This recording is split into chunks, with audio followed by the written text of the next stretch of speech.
ఎలా ఉన్నారు అందరూ? బాగున్నారా? Thank you.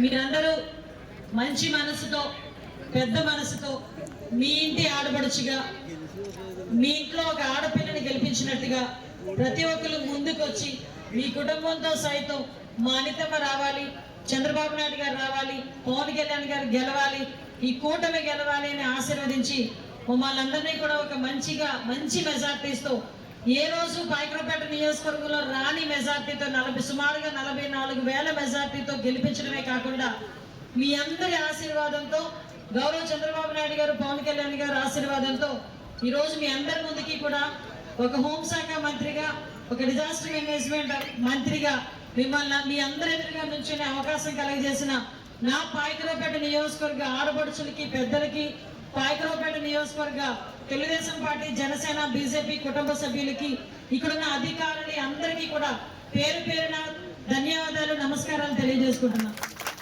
ఈరోజు ఒకసారి మొన్న 4 రోజుల క్రితం మాట్లాడుకుంటే అప్పుడే 3 నెలలు అయిపోయినాయి.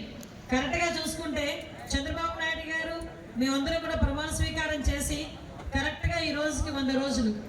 కరెక్ట్గా ఎప్పటి నుంచో చంద్రబాబు నాయుడు గారు మా అందరితోనే అంటున్నారు 100 రోజులు ప్రణాళిక పెట్టుకున్నాం, ఈ 100 రోజుల్లో కూడా మనం ఏం చేసామన్నది ప్రజలకి చెప్పాలి, ప్రజలకి జవాబుదారీతనం ఉండాలి, కంపల్సరిగా మనందరం కూడా ఆ విషయాన్ని ప్రజలకి తెలియజెప్పాలి అన్న ఒకే ఒక ఉద్దేశంతో వితిన్ స్పాన్ ఆఫ్ ఒక పూటలో నాకు తెలిసి నిన్న రాత్రి 5 గంటలకు 6 గంటలకు వీళ్ళకి జీవోలు వచ్చి ఉంటాయి.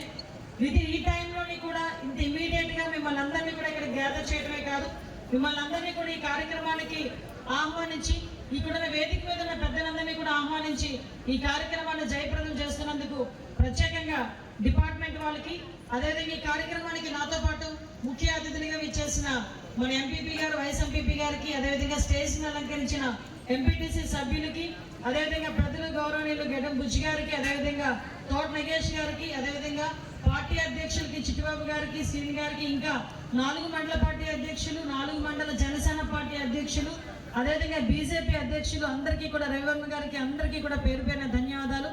ఈ కార్యక్రమంలో పాల్గొన్న మిగతా నియోజకవర్గాల నుంచి వచ్చిన నా కుటుంబ సభ్యులు, ఎన్డీఏ కూటమి కుటుంబ సభ్యులందరికీ కూడా పేరు పేరున ధన్యవాదాలు తెలియజేసుకుంటున్నాను. ఈ రోజు ఇది మంచి ప్రభుత్వం అని ఒక పండుగ వాతావరణంలో మనందరం కూడా చేసుకోవాల్సిన బాధ్యత ఉంది. ఎందుకంటే ఈ 100 రోజుల చంద్రబాబు నాయుడు గారు, పవన్ కళ్యాణ్ గారు ఎన్డీఏ కూటమి ప్రభుత్వంలో, బీజేపీ సహకరించిన ఎన్డీఏ కూటమి ప్రభుత్వంలో ఈ 100 రోజులకి అచీవ్మెంట్స్ ఏంటి అంటే మేము 100 చూపించవచ్చు. మేము మీ అందరికీ కూడా తెలియాలంటే ఒక పాంప్లెట్ కూడా వేసి మీ అందరికీ ఇవ్వచ్చు. ఈరోజు 100 రోజులకి కూడా చాలా మంది ఏమన్నారంటే వాలంటీర్లు లేకపోతే పెన్షన్లు ఇప్పించలేమని చెప్పి చాలా సందర్భాలు అన్నారు. ఇక్కడ రాజకీయాలు మాట్లాడడం కాదు, ఎందుకంటే వేదిక మీద అన్ని రాజకీయ పార్టీల వాళ్ళు ఉన్నారు. కానీ వాస్తవాలు తెలియాలని ఒకే ఒక ఉద్దేశంతో ఈ విషయం కూడా చెప్తున్నాను. పెన్షన్లు ఇచ్చేటప్పుడు మే నెల, ఏప్రిల్ నెల వచ్చేసరికి ఎలక్షన్ కమిషన్ వాలంటీర్స్తో మనం ఇవ్వలేము, వాలంటీర్స్ లేకుండా ఇవ్వలేము అని చెప్పి ఇదే పెన్షన్దారులందరినీ కూడా రోడ్ల మీద నిలబెట్టిన సందర్భం కూడా మీరు అందరూ చూశారు. మీరు నమ్ముతారా? సుమారుగా రాష్ట్రం మొత్తం మీద 32 మంది ముసలి వాళ్ళు చనిపోయిన సందర్భం. ఎందుకంటే మే నెల, ఏప్రిల్ నెల అంటే ఎండలు విపరీతంగా ఉన్నాయి. సో తర్వాత వచ్చేసరికి ఫస్ట్ నెల 7,000 రూపాయల పెన్షన్, తర్వాత నెల 4,000 రూపాయల పెన్షన్ పెంచేటప్పుడు వాలంటీర్స్ లేకపోతే పంచలేమేమో అని అధికారులందరూ కూడా ఒక దిగులు ఉంటే, గౌరవ చంద్రబాబు నాయుడు గారు ఒక ఆలోచన చేసి సెక్రటేరియట్ స్టాఫ్ ఇచ్చుకొని ఇంతకు ముందు ఎలాగైతే ఇంటింటికి ఇచ్చేవారో అదే పద్ధతిలో పెన్షన్లు ఇస్తున్నాం.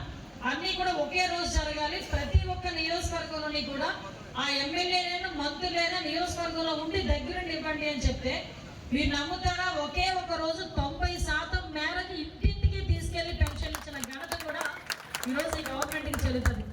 అదేవిధంగా మొన్న గవర్నమెంట్లో నేనున్నాను ఆ రోజు మీటింగ్లో, క్యాబినెట్ మీటింగ్లో 1వ తారీఖుని ఆదివారం వచ్చింది. ఆదివారం 1వ తారీఖున వచ్చేసరికి మేమందరం ఉన్నాం, సార్ 2వ తారీఖున ఇప్పిద్దామండి, ఆదివారం అధికారులందరికీ కూడా సెలవు అనుకున్నాం కదా, ఆదివారం కూడా అధికారులు పనిచేయమంటే ఇబ్బంది పడతారు, సో సోమవారం ఇద్దాం సార్ అన్నాం. ఏ సోమవారం ఎందుకు, శనివారం ఇవ్వలేరా అని అడిగారు. అది చంద్రబాబు నాయుడు గారు.